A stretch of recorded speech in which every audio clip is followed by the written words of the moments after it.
eat was from dumpsters in restaurants, and I don't want to say 50%, but he would eat also any roadkill he would ever come across, from raccoons to squirrels to. He knew how to process it to like jerky it or whatever. Yeah. To make it safe so it wouldn't make you sick.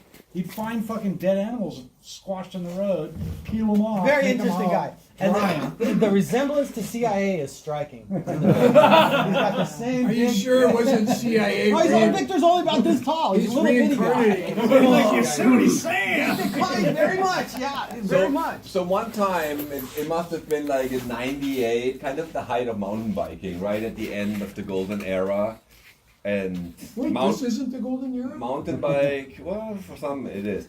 Mountain Bike magazine had a 10-year anniversary. Golden years is different than golden era. And Mountain Bike magazine celebrated it at Interbike in Vegas, and they had this countdown all year long for the 3 most influential, or whatever it was. They had the 10 or 13 most influential guys, and they had one every month, and then the last 3 were at this party in Las Vegas. And we were in this fucking Las Vegas party, ballroom, casino thing. Pussy.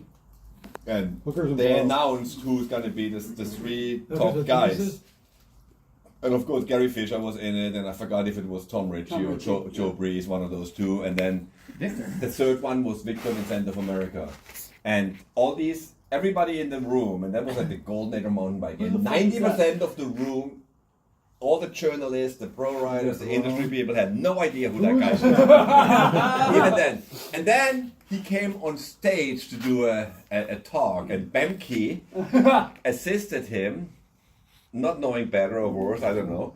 But he acted like, he looked like a really old man with a beard and all this, and he had crutches on, and Bemke helped him and get on stage.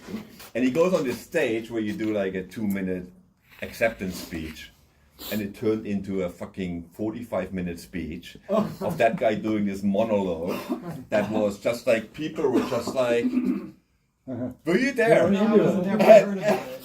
year was this? People were like, shut the fuck up. Oh, and then he was telling this stories like, oh yeah, and then like, I invented SPD pedals, but then like fucking Shimano stole that idea from me, and there was always, to every fucking story, there was at least half a truth, you know? And he tells all these stories. At least half a lie. And then all of a sudden, towards the end of the thing, and he looked like kind of, like Fossil, this old man with a long beard, and he looked more fresh than he was. And towards the end of his presentation, he all of a sudden rips his fucking old man suit off, and he had a Superman t-shirt on, and he kung fu jumps off the stage. And then he kept talking, and there was like a point they had to just fucking escort him away. He always wore a bib lycra, and he's got a big beer belly, and he's in this big CIA beard, and super straggly gray hair. Oh God, he's Dude, he was one of the most incredible characters of mountain biking, and he wrote